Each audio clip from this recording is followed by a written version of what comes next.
Hello बच्चों, नमस्कार। मैं सरवर चौहान आपका इलाहाबाद एकेडमी पर स्वागत करता हूं। बच्चों, हमारा एसएससी जीडी 2025 का बैच चला हुआ है, जिसमें हमारी मैथमेटिक्स की क्लास चली है परसेंटेज से, और परसेंटेज के मैं आपके लिए 2 क्लास करा चुका हूं। आज हमारी तीसरी क्लास होने वाली है। मैं 46 क्वेश्चन पिछली 2 क्लास में करा चुका हूं। जिन्होंने अभी तक वो क्लास नहीं देखी, वो क्लास जाकर के जरूर देख लें, क्योंकि आप पहली वाली क्लास देखोगे तभी आप पूरा चैप्टर अच्छे से कंप्लीट कर पाओगे। अगर आपको अच्छे से एसएससी जीडी का मैथ्स का अच्छा स्कोर करना है, 20 में से 20 क्वेश्चन सोल्व करने हैं, तो आप मेरे साथ जुड़े रहिएगा, वीडियो के अंत तक रहिएगा और पूरे टॉपिक देखने के लिए पिछली 2 क्लास को जरूर पढ़ने का, है ना। आज हम तीसरी क्लास करने वाले हैं। देखिए, 47 नंबर क्वेश्चन हमारा है, एसएससी जीडी 2024 ने पूछा है। चलिए मैं स्टार्ट करता हूं। सवाल में कहा, एक मूवी टिकट के मूल्य में 18% की वृद्धि की गई। टिकट के मूल्य में वृद्धि होने से दर्शकों की संख्या 25% कम होगी, आय पर कितना प्रभाव पड़ेगा। बच्चे देखिए, अगर टिकट के मूल्य में वृद्धि होगी तो दर्शकों की संख्या जाहिर सी बात है कम होगी। जब मूल्य बढ़ेगा तो उनकी संख्या देखने वालों की कम होगी। तो इस क्वेश्चन को कैसे करेंगे? ए बी रूल से करेंगे। ए बी रूल क्या है, मैंने आपको पहले भी बताया था। ए बी रूल जैसे ए प्लस बी प्लस ए गुना बी और अपॉन में 100, ये वाला फॉर्मेट का हम प्रयोग करेंगे। जो वैल्यू में वृद्धि होगी उसको प्लस का लेंगे और जिसमें कमी होगी उसको माइनस का लेंगे। जैसे 18% की वृद्धि तो प्लस के 18, 25% की कमी तो माइनस के 25। तो यहाँ प्लस के 18 माइनस के 25, प्लस माइनस हो जाएगा माइनस, इसके मल्टीप्लाई करेंगे। 18 पंजे 90, बचा कितना 9, 18 दूनी 36, 36 और 9 45, बटे में कितना आ जाएगा 100।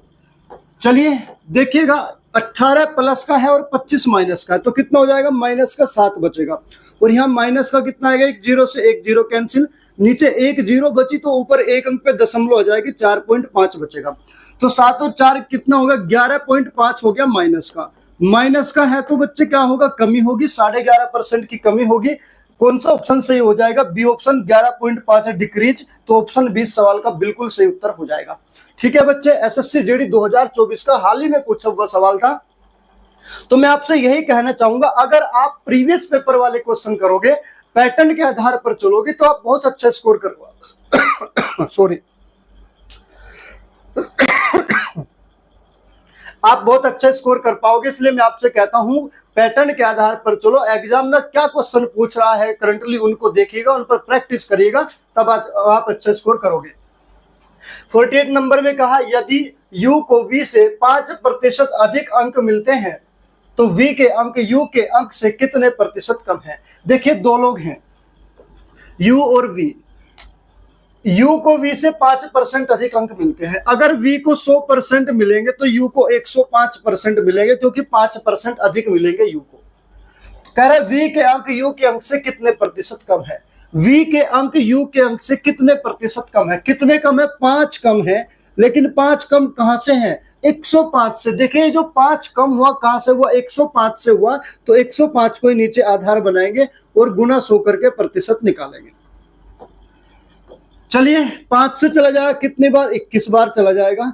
21 से हम 100 को डिवाइड करेंगे, कितने बार चला जाएगा? 21 चौक 84 बचेगा 16, 160 हो जाएगा। 21 चौक कितना हो जाएगा? 84, बचा कितना? 16, दशमलव लगा ली, 160 हो गया। अब 160 से 21 अठे 168 ज्यादा होता है, 7 बार चलेगा। 21 सते 147, तो लगभग 4.7% के आसपास आएगा। तो ऑप्शन 20 सवाल का बिल्कुल सही उत्तर हो जाएगा। देखिए, एसएससी जीडी 2024 का ही सेकंड शिफ्ट का सवाल था आपके सामने। ठीक है बच्चे, चलिएगा।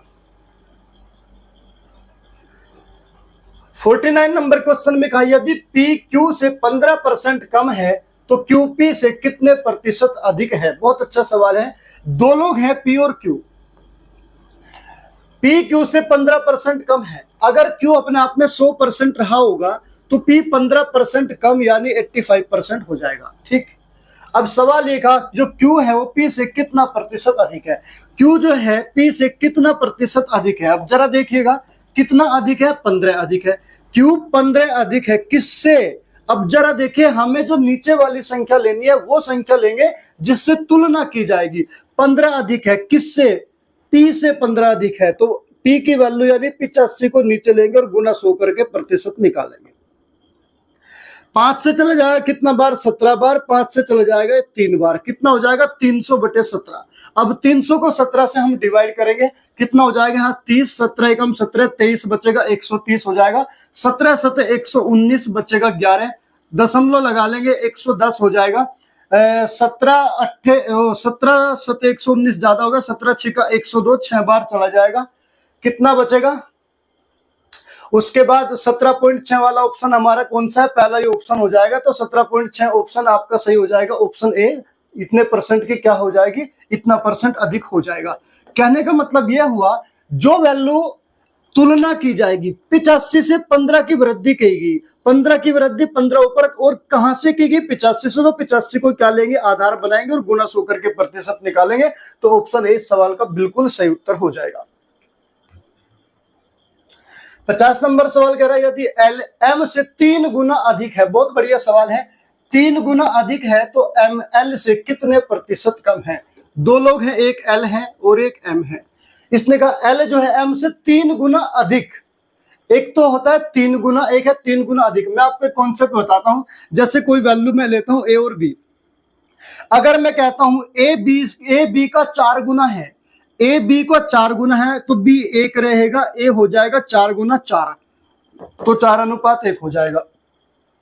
लेकिन यदि मैं इसी क्वेश्चन को आपको इस प्रकार कह दूं, ए बी का 4 गुना अधिक है, ए बी का 4 गुना अधिक का मतलब अगर बी 1 रहा होगा, ए 4 गुना ज्यादा यानी 5, 4 गुना अधिक। अगर कहेगा 4 गुना है तो 4 गुना अधिक है तो ये 1 है, ये 4 गुना अधिक, तो 4 और 1 5 हो जाएगा ए की वैल्यू। ठीक है, इसी प्रकार ये सवाल कहा एल एम से 3 गुना अधिक है, यदि एम 1 भाग है तो ये 3 गुना अधिक हो जाएगा यानी 4 हो जाएगा। तो एल का मान 4 आ जाएगा और एम का मान आ जाएगा 1 यूनिट। सवाल में कहा एम एल से कितना प्रतिशत कम है, एम एल से कितना प्रतिशत कम है। तो एम 3 कम है किससे, 4 से। तो जिससे भी तुलना की जाएगी उसको नीचे और प्रतिशत में बदलने के लिए किसका गुणा, 100 का मल्टीप्लाई करेंगे। 4 से 100 चला जाएगा कितनी बार, 25 बार, और 25 दिया कितना हो जाएगा, 75%। तो आंसर हो जाएगा हमारा 75%। ऑप्शन बी सवाल का बिल्कुल सही उत्तर हो जाएगा।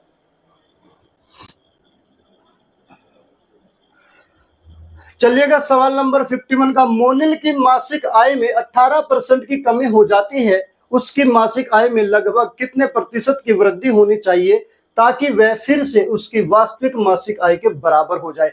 18% की कमी कर दी गई। अब हमें यह नहीं पता मोनिल की आय प्रारंभ में कितना रहा होगा। तो बच्चे अगर हमें नहीं पता है तो हम मान लेंगे मोनिल की आय प्रारंभ में अपने आप में 100% थी, 18% की कमी होगी तो कितना बचेगा, 82%।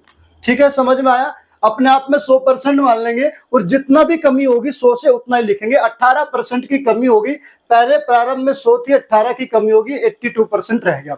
अब सवाल में फिर ये कहा लगभग कितने प्रतिशत की वृद्धि होनी चाहिए ताकि फिर से उसकी वास्तविक मासिक आय के बराबर हो जाए। अब ये कहा जहां अब है ये 82 को कितने प्रतिशत की वृद्धि करें जो प्रारंभिक वैल्यू यानी 100 के बराबर हो जाए। तो बच्चे कितने की वृद्धि करेंगे, 18 की वृद्धि करेंगे। लेकिन हमेशा ध्यान रखना जो 18 की वृद्धि होगी कहां से होगी, 82 से होगी। तो 82 को आधार बनाएंगे और प्रतिशत में बदलने के लिए 100 का मल्टीप्लाई करेंगे। बस आपको ये चीज ध्यान रखना है, जहां से भी परिवर्तन होगा उसको आधार बनाना है, उसको नीचे लेना है और प्रतिशत में बदलने के लिए 100 का मल्टीप्लाई करते हैं। चलिए, इसने पूछा है लगभग में पूछा है, ठीक है, लगभग में पूछा है। चलिए कैलकुलेशन करते हैं इसकी। 2 से चला जाएगा कितने बार, ये 41 बार चला जाएगा। और 2 से चला जाएगा कितने बार, 9 बार चला जाएगा। कितना होगा, 900। 900 बटे 41।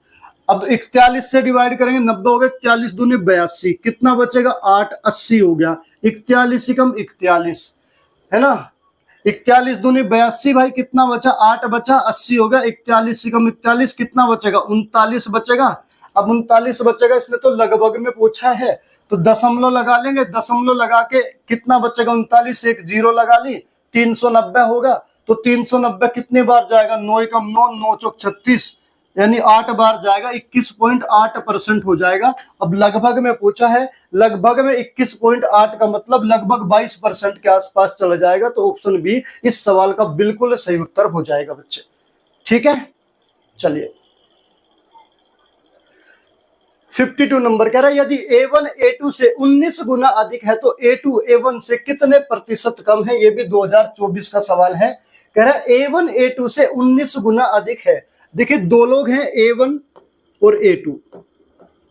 A1 जो है A2 से 19 गुना अधिक, मैंने एक सवाल पीछे भी बताया था 19 गुना अधिक। अगर A2 एक है, ये 19 गुना अधिक है तो 19 और एक 20 हो जाएगा। ये 19 गुना अधिक, जैसे मैंने आपको बताया था A और B है। अगर मैं कहता हूं A B से 4 गुना अधिक है या 5 गुना अधिक है, अगर A रहा होगा 1, B 1 रहा होगा और A उसका 5 गुना है, 5 गुना तो हो जाएगा 5। अगर 5 गुना अधिक कह दिया तो ये अगर 1 है तो ये 6 हो जाएगा, अधिक कहेगा तो। ठीक है, तो इसी प्रकार अगर A2 का मान 1 है तो A1 19 गुना अधिक यानी 20 हो जाएगा। अब ये समझने के बाद क्वेश्चन में कहा A2 A1 से कितने प्रतिशत कम है।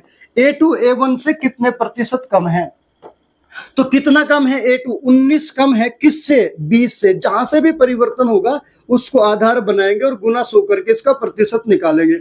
20 से 100 चला जाएगा 5 बार, 19 पंजे कितना हो जाएगा 95%। इस सवाल का बिल्कुल सही उत्तर हो जाएगा ऑप्शन सी। ठीक है, अगर वीडियो अच्छा लग रहा है, क्वेश्चन समझ में आ रहा है, आपको लग रहा है कंटेंट हमारे लिए बहुत ही अच्छा है, तो बच्चे वीडियो को लाइक करते रहिएगा। प्रत्येक स्टूडेंट जो भी वीडियो देख रहा है वीडियो को जरूर लाइक करिएगा। चलिए अगला नंबर क्वेश्चन देखिएगा। कहा गया L की आय M की आय से 30% अधिक है और M की आय N की आय से 20% अधिक है, तो N की आय L की आय से लगभग कितने प्रतिशत कम है। L M N 3 लोग हैं। इसने कहा L के M से 30% अधिक है और M के N से 20% अधिक है। अगर N अपने आप में 100% रहा होगा तो M जो है इससे 20% अधिक, तो M हो जाएगा 120। और जो L है वो M की आय से 30% अधिक है। M से 30% अधिक, M का मान 120 है तो इससे 30% ज्यादा है, यानी इसका भी 130% निकाल देंगे। ठीक है, 1 0 से 1 0, 1 0 से 1 0, 12 3 36 बचेगा कितना 3, 12 कम 12 3 15, तो L आ जाएगा कितना 156 आ जाएगा। तीनों की वैल्यू निकालने के बाद सवाल में ये कहा है जो N है N की आय L की आय से लगभग कितने प्रतिशत कम है। N की आय किससे, L की आय से, ये कितना प्रतिशत कम है, तो कितना कम है 56 कम है किससे, 156 से। जिससे भी कम हुआ उसको ही आधार बनाएंगे, उसको नीचे लेंगे और गुना 100 करके क्या निकालेंगे, प्रतिशत निकालेंगे। सवाल में लगभग में पूछा है तो दशमलव वाले अंक छोड़ देंगे, बाकी पूरी वैल्यू हम लेके चलेंगे। 4 से अगर जाएगा 4 या 12, 3 बचा कितना 36, 4 नम 36। ठीक है, और 4 से चला जाएगा कितनी बार 14 बार, कितना हो जाएगा 1400/39। अब हम इसको डिवाइड करेंगे 1400/39, ये कितना हो जाएगा 140। 39 से इसको अगर हम डिवाइड करते हैं 140 को, देखिए जरा मैं यहां करके दिखा देता हूं आपको। अगर आप इसको करेंगे 4 3 बार चला जाएगा, 3 नम 27 बचेगा कितना 2, 3 9 और 2 11, 117 हो जाएगा। बचेगा कितना 23, 230 हो जाएगा। अब कितनी बार जाएगा, 39 से गया कितनी बार 6 बार जाएगा, तो 6 नम 54, कितना बचेगा 5, 6 18 5 23, यानी 230 के पास ही जा रहा है, 234 लगभग। तो लगभग कितनी बार जाएगा 36% जाएगा। तो ऑप्शन सी इस सवाल का बिल्कुल सही उत्तर हो जाएगा, क्योंकि इसने लगभग में पूछा है। भाई लगभग में जाएंगे तो दशमलव के आसपास ही जाएंगे, वो आसपास 230 के पास गया 234, तो लगभग कितना आएगा 36% आ जाएगा। ठीक है, चलिए अगला नंबर सवाल देखिएगा। कहा है सनी की आय सोनू की आय से 15% अधिक है और सोनू की आय मोनू की आय से 30% अधिक है। सनी की आय मोनू की आय से कितने प्रतिशत अधिक होगा। ये भी 2024 का सवाल है। देखिए सनी, सोनू और मोनू 3 लोग हैं। सनी है, सोनू है और मोनू है। अगर मैं मान लेता हूं मोनू की आय 100% है तो सोनू की आय मोनू से 30% ज्यादा है। अगर ये 100 है तो ये 30% अधिक हो जाएगा 130। और कह रहा है सनी की आय सोनू की आय से 15% अधिक है। सनी सोनू से 15%, यानी जो 130 है इससे भी 15% ज्यादा, यानी इसका भी 115% के बराबर हो जाएगा। 0 से 0, 13 पंजे कितना हो जाएगा 65, बचेगा 6, 13 एकम 13 और 6 19, बचेगा 1, 13 एकम 13 और 1 14, एक अंक पे लग जाएगी दशमलव। कहने का मतलब जो शनि है उसकी आय हो जाएगी 149.5। तीनों की अलग अलग वैल्यू निकालने के बाद सवाल में ये कहा शनि की आय मोनू की आय से कितने प्रतिशत अधिक है। शनि की आय मोनू की आय से, अब देखिए मोनू कितना 100 और शनि कितना 149.5, तो कितना ज्यादा है, शनि 49.5 ज्यादा है किससे, 100 से। तो जिससे भी पूछेगा उसको नीचे रखेंगे और गुणा 100 करके प्रतिशत निकालेंगे, 100 से 100 कैंसिल हो जाएगा, तो 49.5% अधिक आ जाएगा। तो ऑप्शन कौन सा सही हो जाएगा आपका, 49.5%। ऑप्शन बी बिल्कुल इस सवाल का सही उत्तर हो जाएगा। ठीक है बच्चे, चलिएगा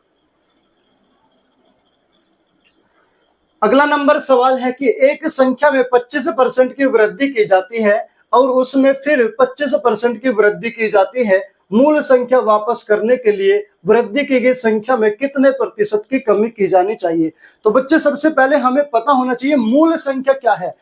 मूल संख्या पता होना चाहिए, दिया नहीं तो मूल संख्या अपने आप में मान लेंगे 100%। कितना मानेंगे 100%। जरा देखिए मूल संख्या मान लिया अपने आप में 100% थी।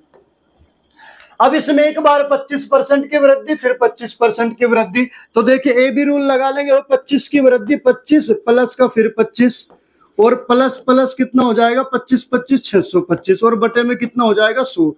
25 25 कितना हो जाएगा 50 और प्लस 2 अंकों पे दशमलव 6.25, तो इतने की वृद्धि होगी 56.25 की वृद्धि। अगर संख्या 100 थी 56.25 की वृद्धि हो जाएगी तो 156.25 हो जाएगा। कितना हो जाएगा 156.25% हो जाएगी वो संख्या। ठीक है, अब जरा देखिए इसने ये कहा है मूल संख्या वापस लाने के लिए वृद्धि की गई संख्या में कितने प्रतिशत की कमी करनी होगी। अब हमें ये देखिएगा यहां से यहां पर लाना है प्रारंभिक वैल्यू पर, तो 56.25 की कमी करनी पड़ेगी ना। कितने की 56.25 की कमी करनी पड़ेगी, कहां से 156.25 से। और प्रतिशत में बदलने के लिए किसका गुणा करेंगे 100 का गुणा करेंगे। चलिएगा देखिए 2 अंकों पे दशमलव, तो ये भी कैंसिल ये भी कैंसिल। 25 से इसको डिवाइड कर लेते हैं, 25 6 का 150, बचेगा कितना 6 बचा 62 हो गया, 25 दूनी 50, 12 बचेगा, 25 पंजे 125 और 25 से इसको डिवाइड करेंगे, 25 दूनी हो जाएगा 50, 62 हो गया, 25 दूनी हो जाएगा 50, 12 25 पंजे 125। अब 25 से फिर ये चला जाएगा कितने बार 25 25 625 और 25 नंबर 225 और फिर ये 25 से कैंसिल हो जाएगा कितने बार 25 चौका 100 और 4 नम कितना हो जाएगा 36% हो जाएगा। तो कितना कम करना पड़ेगा 36% कम करना पड़ेगा। ऑप्शन सी सवाल का बिल्कुल सही जवाब हो जाएगा। देखिए 56 नंबर क्वेश्चन देखिएगा, कहा यदि P प्लस Q का 220% है तो P प्लस Q का कितने प्रतिशत होगा। P Q का 220% है तो ये होगा P, ये होगा Q।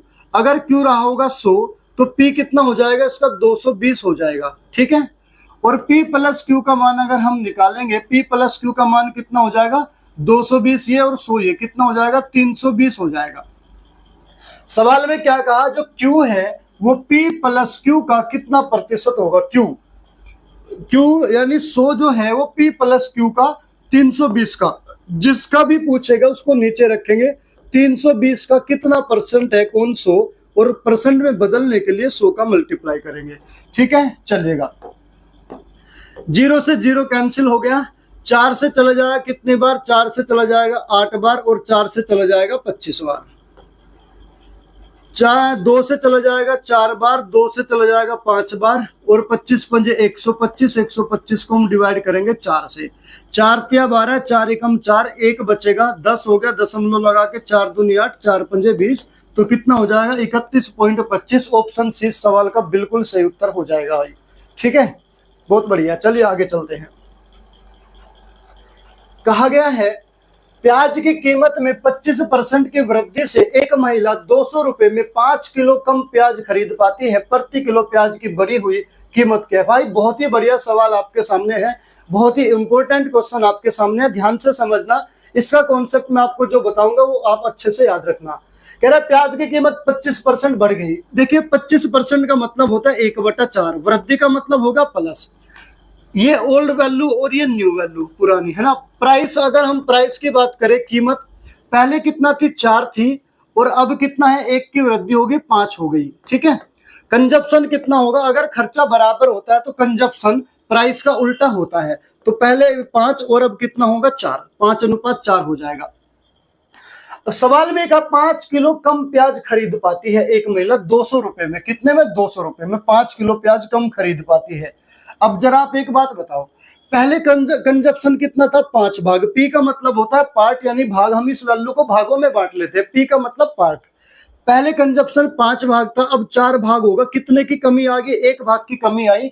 और यहाँ कह रहा है 5 किलोग्राम कम प्याज खरीदी। कितने की कमी आई, 5 किलोग्राम की। तो 1 भाग का मान कितना हो जाएगा, 1 भाग का मान आ जाएगा 5 किलोग्राम। 1 भाग का मान 5 किलोग्राम आ गया। सवाल में यह प्रति किलो प्याज की बढ़ी हुई कीमत, जो वृद्धि हुई है ना, जो नया मूल्य है, ये पूछा है। तो 1 भाग का मान 5 किलोग्राम, 4 भाग का मान कितना हो जाएगा, 5 को 20 किलोग्राम प्याज आती है। अब 20 किलोग्राम प्याज आती है कितने रुपए में, 200 रुपए में। 200 रुपए में 20 किलोग्राम आती है, तो 1 किलोग्राम का मूल्य निकालेंगे, 200 से डिवाइड कर देंगे, कितना आ जाएगा, 10 रुपए प्रति केजी आ जाएगा। कितना, 10 रुपए प्रति केजी आ जाएगा। तो कौन सा हो जाएगा, ऑप्शन सी सवाल का बिल्कुल सही उत्तर हो जाएगा भाई। बहुत ही बढ़िया सवाल था। अगला नंबर क्वेश्चन है 58 नंबर।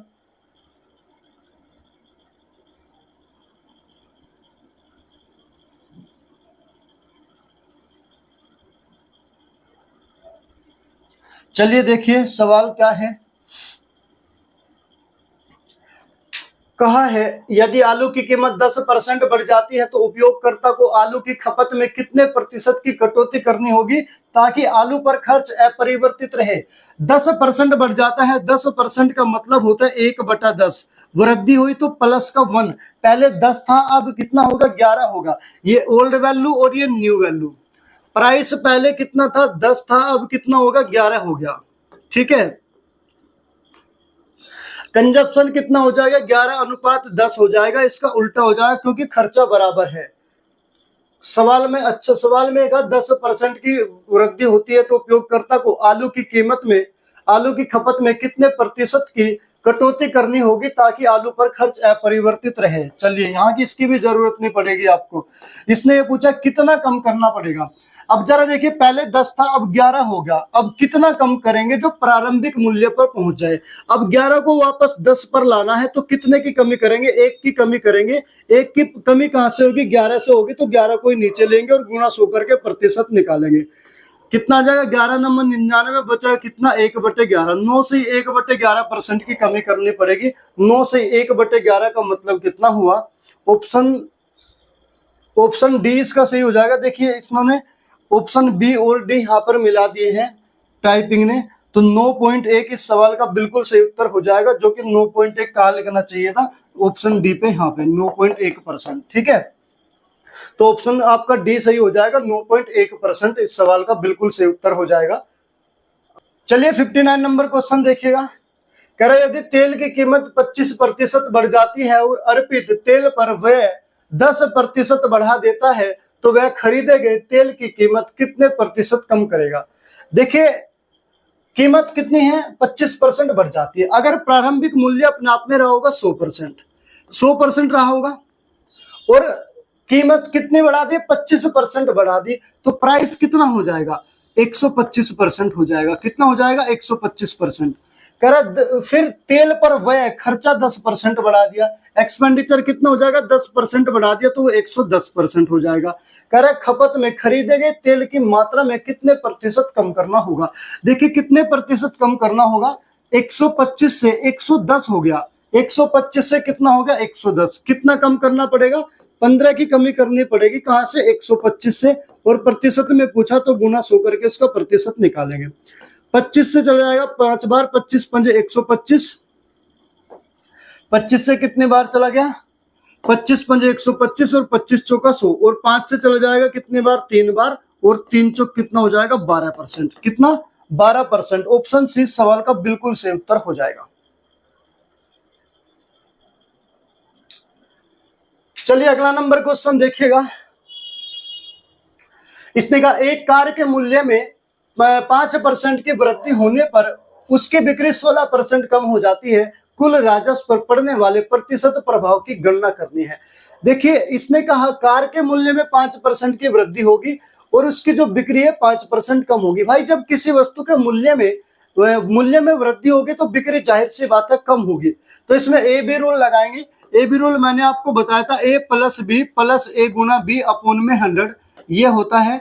ठीक है, चलिए, इसने कहा 5% की वृद्धि, अगर वृद्धि होगी तो प्लस का लेंगे, तो प्लस का कितना हो जाएगा 5। फिर कह रहा है बिक्री 16% कम, तो माइनस का कितना हो जाएगा 16, प्लस माइनस की मल्टीप्लाई करेंगे तो माइनस, और 16 पंजे कितना हो जाएगा 80 और बटे में आ जाएगा 100। 5 प्लस का और 16 माइनस का, तो कितना हो जाएगा माइनस का 11 है, और माइनस 0 से 1 0 कैंसिल, एक अंक पे लग जाएगी दशमलव, माइनस का 0.8 हो जाएगा। तो माइनस का कितना हो जाएगा, माइनस का 11.8% हो जाएगा। तो 11.8% माइनस का है, इसका मतलब कमी होगी 11.8% की। तो ऑप्शन डी सवाल का बिल्कुल सही उत्तर हो जाएगा। ठीक है बच्चे, चलिए अगला नंबर सवाल 61 नंबर सवाल कहा, अमन अपनी आय का 74% खर्च करता है। यदि उसका व्यय 30% बढ़ जाए और बचत 25% बढ़ जाए तो उसके आय में कितने प्रतिशत की वृद्धि होगी। बहुत ही बढ़िया सवाल आपके सामने है। देखिए, सबसे पहले हम देखेंगे उसकी इनकम, फिर उसका एक्सपेंडिचर, उसकी इनकम फिर एक्सपेंडिचर और फिर उसकी सेविंग। अगर मैं आपसे बोलता हूं मेरे पास 100 रुपए है और 100 रुपए मेरी इनकम है और 100 रुपए में से मैंने 40 रुपए खर्च किया, तो जो मेरा एक्सपेंडिचर था वो 40 रुपए है और इनकम थी 60। अगर मैं अपनी इनकम में से अपना एक्सपेंडिचर घटा देता हूं 40 रुपए, तो 60 रुपए मेरी बचत आएगी। कहने का मतलब ये हुआ, अगर मैं इसकी इनकम बराबर होता है एक्सपेंडिचर प्लस सेविंग दोनों के बराबर, एक्सपेंडिचर प्लस सेविंग दोनों के बराबर। जैसे अगर मेरे पास 100 रुपए मैंने कमाए और 40 रुपए मैंने खर्च किए और 60 रुपए मैंने बचाए, तो किसके बराबर हो जाएगा, इसके। अगर मुझे सेविंग निकालना है तो इनकम में से मैं अपना एक्सपेंडिचर घटा दूंगा, 40 में से 100 में से 40 जाएगा, 60 बचेगा।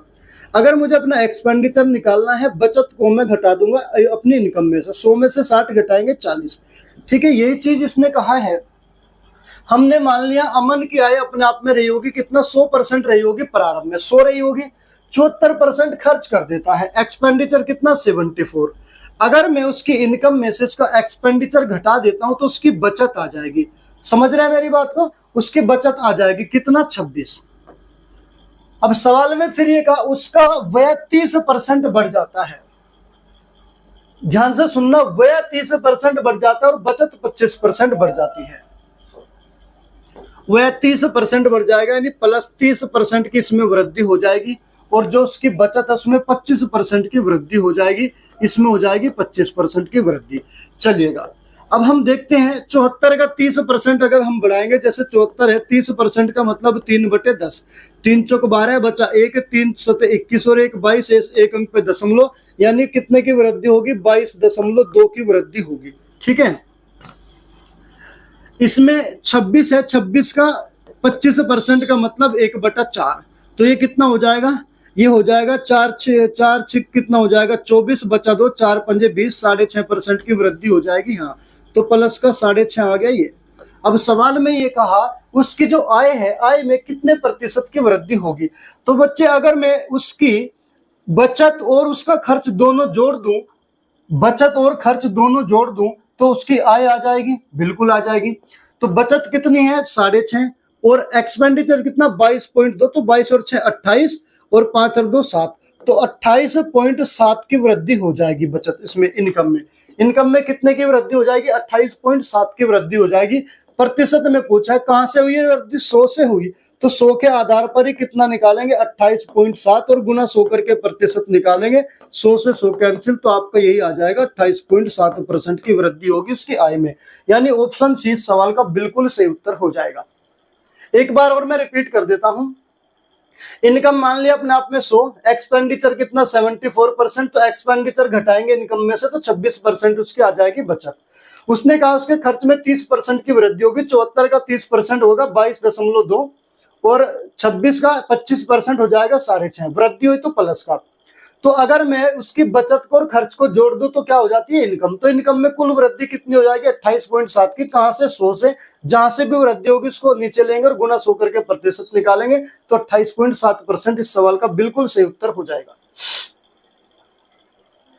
अगला नंबर क्वेश्चन देखिए, कह रहा है एक वस्तु के मूल्य में 20% की वृद्धि होने पर गुप्ता परिवार अपने मासिक बजट को इस प्रकार पुनर्व्यवस्थित करता है कि उक्त वस्तु पर 8% अतिरिक्त धन ही व्यय हो। बढ़ी हुई राशि के प्रबंधन में उसे उस वस्तु के उपभोग में कितने प्रतिशत की कमी करनी होगी। तो अगर ये अपने आप में रहा होगा 100%, 20% की वृद्धि होगी तो कितना हो जाएगा 120%, और वह 8% अतिरिक्त 108% हो जाएगा। तो कितने की कमी करनी पड़ेगी 12 की कमी करनी पड़ेगी। कहां से 120 से करनी पड़ेगी और प्रतिशत में बदलने के लिए किसका 100 का गुणा करना पड़ेगा। तो 10 से 10 कैंसिल, 12 से 12 चला गया तो कितने परसेंट की 10% की कमी करनी पड़ेगी। तो कौन सा ऑप्शन सही हो जाएगा, ऑप्शन सी सवाल का बिल्कुल सही उत्तर हो जाएगा। देखिए अगर इनकम अपने आप में रही होगी 100%, इनकम अपने आप में 100% है, उसमें करा मूल्य में 20% की वृद्धि कर दी तो 120 हो गया। जो उसका खर्च है वो 8% अतिरिक्त है तो 108% उसका खर्च होगा। तो कह रहा है उसके उपभोग में कंजप्शन में कितने परसेंट की कमी करनी पड़ेगी। तो कंजप्शन में कमी करने के लिए कितना था 120 था, 108 रहेगा, 12% की कमी करनी पड़ेगी। कहां से 120 से 120 को आधार बनाएंगे और गुना 100 करके इसका प्रतिशत निकालेंगे। ऑप्शन सी सवाल का बिल्कुल सही उत्तर हो जाएगा। सवाल नंबर देखिए 63 है, कह रहा गेहूं के मूल्य में 12.5% की कमी होने से एक व्यक्ति 280 रुपए में 2.5 किलोग्राम अधिक गेहूं खरीद पाता है। आरंभ में व्यक्ति कितने गेहूं खरीद पाता था। आप देखिएगा 12.5% की कमी होगी। 12.5 का बट्टा होता है 1/8, कमी का मतलब माइनस का 1। पहले 8 था, अब 1 भाग की कमी होगी। ये ओल्ड वाला मूल्य और ये नया वाला मूल्य। हम प्राइस देखेंगे, पहले कितना था 8, अब रहेगा 1 भाग की कमी होगी 7 होगा। कंजप्शन अगर निकालेंगे, खर्चा समान है, पहले भी 280 रुपए खर्च होते थे, अब भी 280 रुपए खर्च होते हैं। अगर खर्चा समान है तो कंजप्शन प्राइस का उल्टा हो जाता है ना। इसको हम भागों में बांट लेते हैं, यानी पहले कंजप्शन 7 भाग था, अब 8 भाग होगा। कंजप्शन बढ़ा, पी का मतलब होता है पार्ट यानी भाग। 1 यूनिट, यानी पहले 7 यूनिट खर्च होता था, अब 8 यूनिट खर्च होने लगा, 1 यूनिट ज्यादा। और यहाँ कह रहा है 2.5 किलोग्राम ज्यादा है। कितना 2.5 किलोग्राम। तो जो 1 यूनिट का मान है, 1 यूनिट का मान आ जाएगा 2.5 किलोग्राम। अब सवाल में ये कहा है व्यक्ति कितने गेहूं खरीद पाता था आरंभ में। प्रारंभिक वैल्यू के बारे में पूछा है। तो प्रारंभिक वैल्यू ओल्ड वाली वैल्यू कौन सी है 7 यूनिट। 1 यूनिट का मान 2.5 है तो 7 यूनिट का मान निकालेंगे। 25 सते 175, 1 अंक पे दशमलव। तो प्रारंभ में कितने किलोग्राम गेहूं खरीद पाता था 17.5 किलोग्राम खरीद पाता था। यही आपको सवाल में पूछा है तो ऑप्शन डी सवाल का बिल्कुल सही उत्तर हो जाएगा। अगर वो पूछता नया मूल्य क्या है, अब वर्तमान का मूल्य तो 8 यूनिट था, 25 अटे 220 किलोग्राम आ जाता। वो आपसे ये भी पूछ सकता है अब कितना गेहूं खर्च होता है। चलिए सवाल नंबर आगे देखिएगा, कह रहा है एक आदमी अपनी आय का 58% खर्च करता है, उसकी आय में 30% की वृद्धि की जाती है और उसके व्यय में भी 25% की वृद्धि की जाती है। उसकी बचत में होने वाली वृद्धि का प्रतिशत ज्ञात करना है। देखिए अगर इनकम मान लेंगे, एक व्यक्ति की इनकम, फिर उसका एक्सपेंडिचर और फिर उसकी सेविंग। इनकम मान लिया रही होगी अपने आप में 100 यूनिट, 58% उसने खर्च कर दिया। जब 100 का 58% खर्च करेगा, अगर मैं इनकम में से उसका खर्च घटा दूं तो उसकी बचत आ जाएगी कितनी 42%। ठीक है, अब यूनिट हमने तीनों की अलग अलग लिख लिया। फिर क्वेश्चन में कहा आय में 30% की वृद्धि हो जाती है। आय में 30% की वृद्धि कर दी तो प्लस का इसका 30%। फिर उसने कहा उसके व्यय में 25% की वृद्धि कर दी, यहां प्लस 25% की वृद्धि कर दी। फिर कह रहा है उसकी बचत में होने वाली वृद्धि बताना है। बचत में होने वाली वृद्धि बताएंगे। चलिए 100 का 30% निकालेंगे तो प्लस का 30 ही आएगा। प्लस इसलिए क्योंकि वृद्धि हुई। 100 का 30% 30 की वृद्धि। 58 का 25% निकालेंगे, यानी इसका 1/4 निकालेंगे, कितना आएगा 4 × 4 18, 4 × 4 16, बचेगा कितना 2, 4 पंजे 20। तो यहाँ कितने की वृद्धि होगी? प्लस की 14.5 की वृद्धि होगी। अब उसने कहा बचत में कितने की वृद्धि होगी? भाई अगर मैं उसकी इनकम में से उसका एक्सपेंडिचर घटा दूं तो बचत आ जाएगी, बिल्कुल जाहिर सी बात है। अब 30 में से 14.5 घटाएंगे, कितना आ जाएगा? 15.5 आ जाएगा। तो कहने का मतलब ये हुआ जो बचत है, बचत में कितने की वृद्धि होगी? 15.5 की वृद्धि हुई। लेकिन प्रतिशत में पूछा है। अब ये जो 15.5 की वृद्धि हुई है कहां से हुई?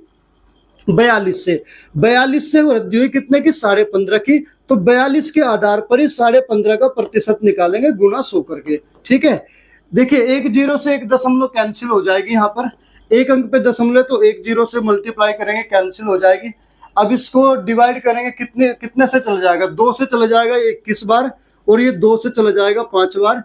अब ये कितना हो जाएगा? 5 पंजे 25, बचेगा कितना? 2। 5 पंजे 25 और 2 27, बचेगा 2। 5 एकम 5 और 2 7, और बटे में कितना? 21। 21 से जाएगा, 21 दिया कितना हो जाएगा? 63, बचा 14, 145 हो गया।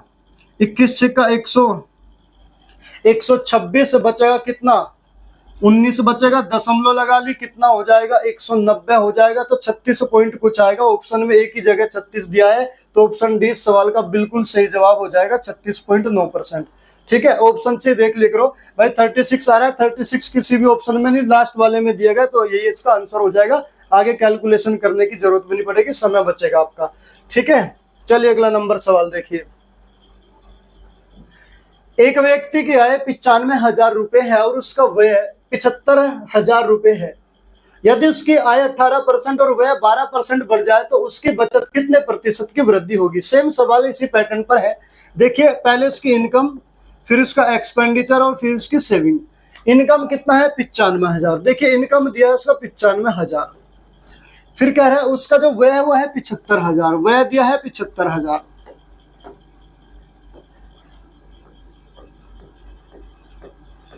अगर मैं उसकी आय में से उसका खर्च घटा दूं तो बचत आ जाएगी। बचत कितनी आ जाएगी? 20,000। ठीक है, अब क्वेश्चन में ये कहा गया है उसकी आय 18% और व्यय 12% बढ़ जाए। ये 18% और व्यय 12%, इसमें प्लस के 18% की वृद्धि हो जाएगी, इसमें प्लस के 12% की वृद्धि हो जाएगी। चलिए फिर कह रहा है बचत में कितने प्रतिशत की वृद्धि होगी? तो इसका 18% निकालेंगे। इसका 18% कितना हो जाएगा? परसेंट से 2 जीरो, 18 0 0, 18 पंजे 90, बचा 9, 18 नंबर 162 और 9 171, 17,100। इसका 12% निकालेंगे। 12 0 0, 12 से 60, बचा कितना? 6, 12 से 84 और 6 90, 9,000। ठीक है, अगर मैं इसकी आय में से इसका खर्च घटा दूं, इतने की वृद्धि हुई है, प्लस के हैं। अगर मैं इसकी आय में से इसका खर्च घटा दूं तो बचत में जितना वृद्धि हुई वो आ जाएगी। जरा देखिए 17,100 में से कितना घटाएंगे? 9,000 घटाएंगे तो 8,100 आ जाएगा, यानी 8100 की वृद्धि हो जाएगी इसकी बचत में। प्रतिशत में पूछा है, जो ये वृद्धि होगी आपकी 20,000 से होगी। कहां से होगी? 20,000 से होगी। तो 8100 का प्रतिशत निकालेंगे किसके आधार पर? 20,000 के आधार पर, क्योंकि टोटल वैल्यू बचत की 20,000 है ना, तो 20,000 के आधार पर गुणा 100 करके इसका प्रतिशत निकालेंगे। 2 जीरो से 2 जीरो कैंसिल हो गया, 1 जीरो से ये जीरो, 1 जीरो से ये जीरो। 81/2 का मतलब कितना हो जाएगा? 40.5, यानी 40.5% की वृद्धि हो जाएगी। ये हमारा बिल्कुल सही उत्तर हो जाएगा। कौन सा? ऑप्शन डी इस सवाल का बिल्कुल सही उत्तर हो जाएगा। समझ में आ रहा है बच्चे? देखिए बच्चा, आज हमारी तीसरी क्लास थी परसेंटेज के एसएससी जीडी 2025। 65 सवाल हमारे 3 क्लास में पूरे हो चुके हैं। ठीक है, जो भी अगर आपको वीडियो अच्छा लगा है ना, वीडियो को ज्यादा से ज्यादा शेयर करें और एक प्यारा सा कमेंट करके हमें बताइए आपको वीडियो कैसा लगा है। ठीक है, मिलते हैं नेक्स्ट क्लास में।